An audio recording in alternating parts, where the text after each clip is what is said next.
மற்ற இனங்களுக்கெல்லாம் அப்படி கிடையாது. உரிய பாதுகாப்போடு இருக்கிறார்கள். கர்நாடகாவில் வங்கியில் பணம் எடுக்க வேண்டுமானால் கன்னடத்தில் பதிவு செய்து கொடுக்க வேண்டும்.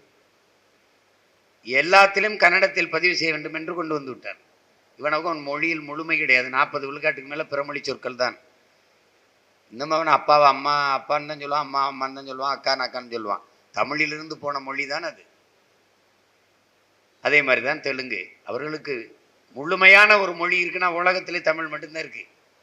உலகத்திலே தமிழ் மட்டும்தான் இருக்கு. ஆனால் நாம் அதை பேசுறது கிடையாது. நம்மளே ஃபேனை போடு, டிவியை போடு, இதுதானே பேசுகிறோம். எல்லாருக்கும் இது மேசை தான், நமக்கு நாற்காலி இருக்குது.